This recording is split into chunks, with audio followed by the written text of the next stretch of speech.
Hey guys, I'm Duncan Wilson. And I'm Syed, and you're listening to the Mortgage Sweet Spot Podcast, proudly presented to you by Mortgage Sweet. This podcast is your go-to source for expert insights, innovative strategies, and the latest mortgage trends to help you make the most informed decision regarding your mortgage financing. Whether you're a first-time home buyer, a seasoned real estate investor, or maybe somewhere in between, you've come to the right spot. So sit back, relax, and get ready to discover your mortgage sweet spot.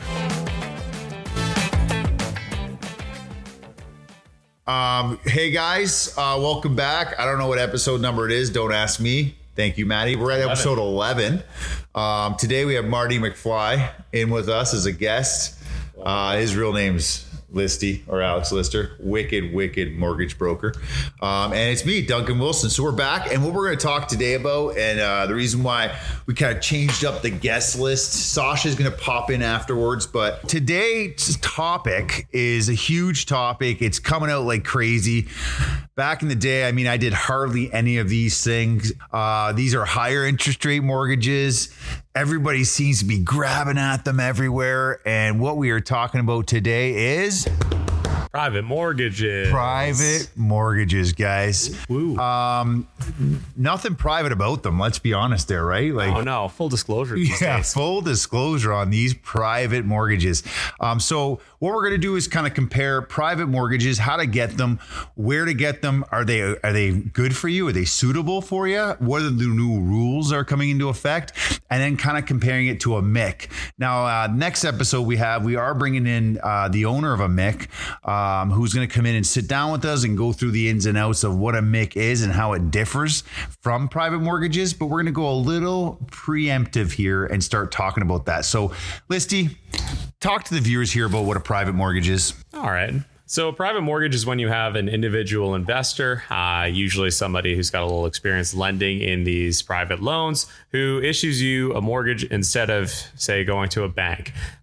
This person is taking on usually a significant amount of risk because, one, if you're seeking a private mortgage, there may be a reason why it's not qualifying at a bank.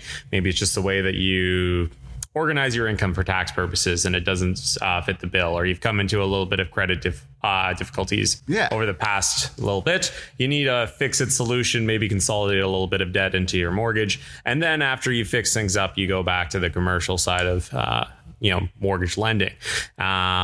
Usually commercial side, meaning like you go to conventional a side. B or a AAA company. Yeah. All your big six banks or our monoline lenders on our end. And more or less, you try to find a middle ground of risk and benefit to both the client and the borrower, or the client being the lender and the borrower being the borrower. Yeah, agreed. The other thing that impacts huge on the private lending side, guys, is demographic and location. What we notice a lot here is Windsor. It's kind of a smaller market. So you do look at rates probably ranging a lot higher from your conventional lenders. So we on our side, we have First National, MCAP. We could go to Scotiabank, TD. They have the same rate whether you're in Windsor and Toronto. On a private side, you're going to notice Toronto rates possibly ranging a little bit higher, maybe around 14%, 15% sometimes. But in Windsor, we can still snag a little 10%er from our investors down here. So it ranges. Now, remember, when you're going into a private, guys, like Lister said, you either have bruised credit. Is there a reason why you're being presented this private option?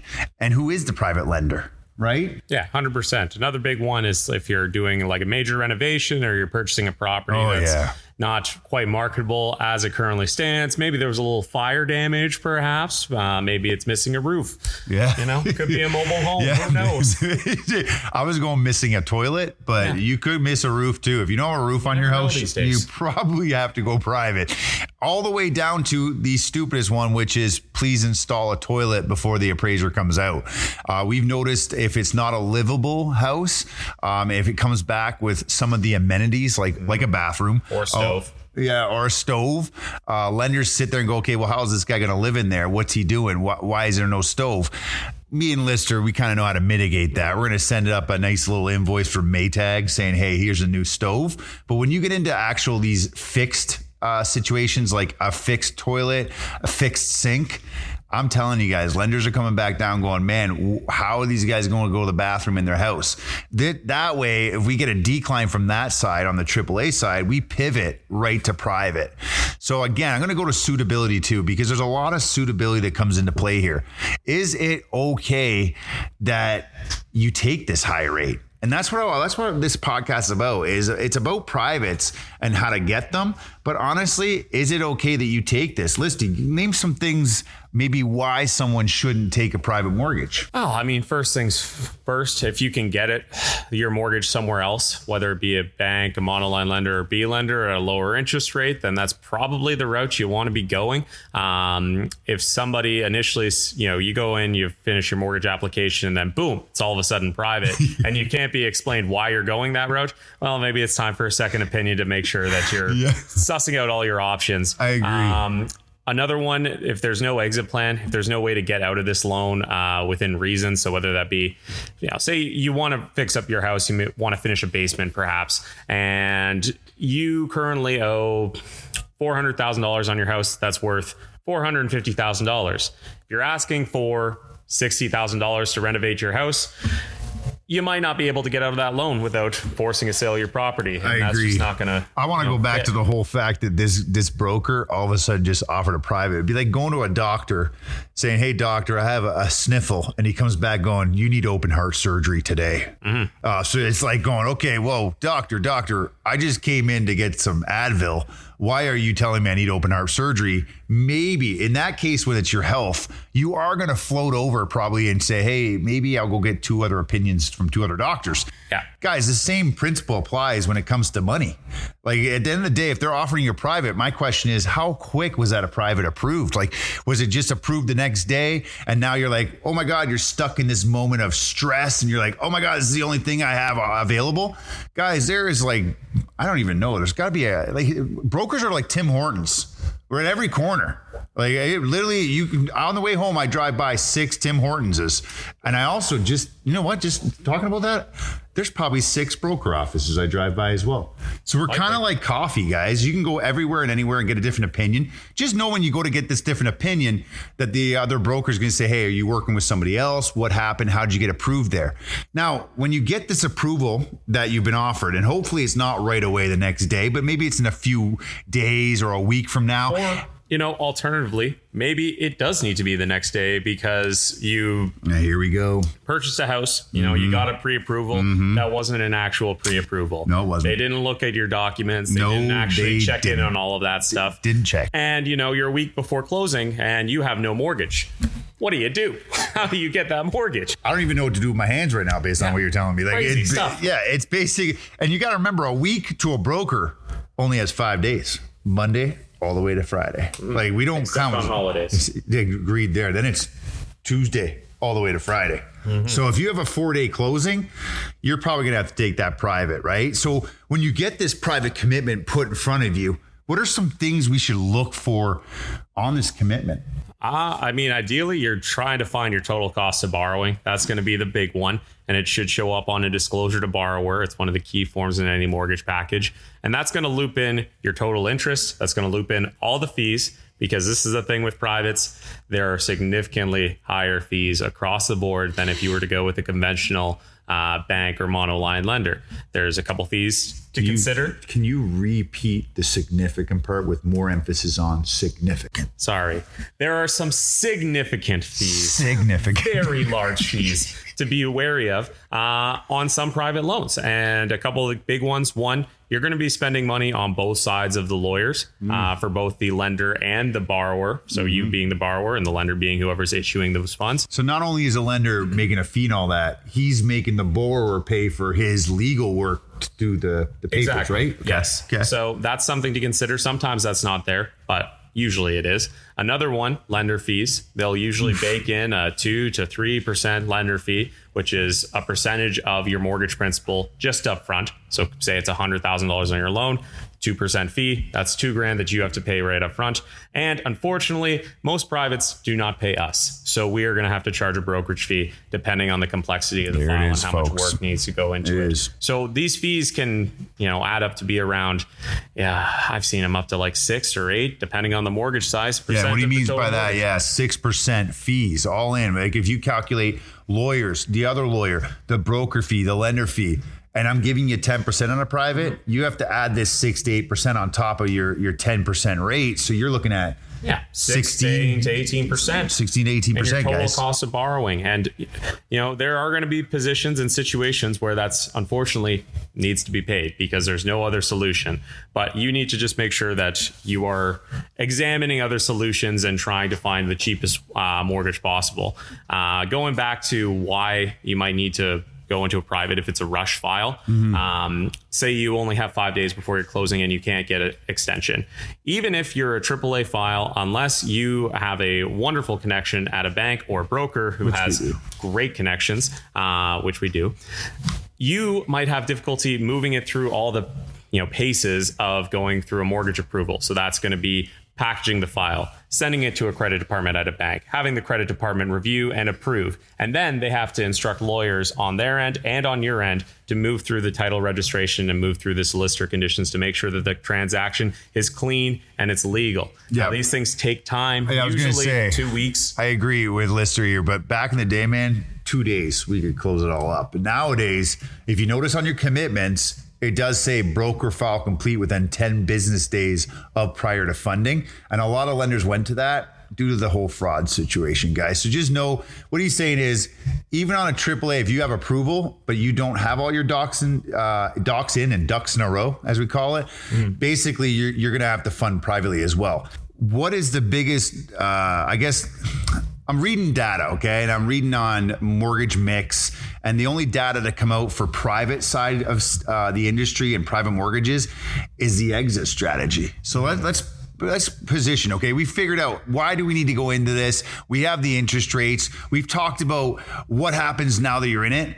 But how do you get out? Like, what is the exit strategy? And Lister, why don't you explain to our viewers what an exit strategy is? Yeah, so an exit strategy is basically pulling the chute at the end of your term. Say you're in a 1-year private mortgage and you have an escape chute. Usually this escape chute is a refinance via another conventional lender. So if you say borrow $80,000, you want to make sure that it's going to be possible and feasible for you to go to a normal lender in 1 year's time, maybe after your credit's repaired, maybe after the value of the property has been improved, that you can go and you can get a $90,000 loan or something in excess to that 80K to make sure you pay out the private and then you get back into your traditional lending.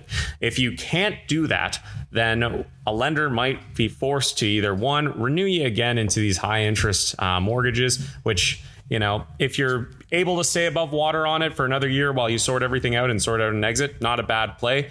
But if you're not able to do that, then they have to issue a power of sale, and that's a forced sale of your property in order to recoup their investment, which stinks. Nobody really wants to execute that because it's, a lot of headache. Like talking about power sales. So guys, there is data on this, and I would say about 10 years ago, maybe 25% of people, their exit strategy was selling the property in that year. Like we're going to sell the property. We cannot commit to an exit. We can't get the conventional $80,000 when we're coming due for renewal.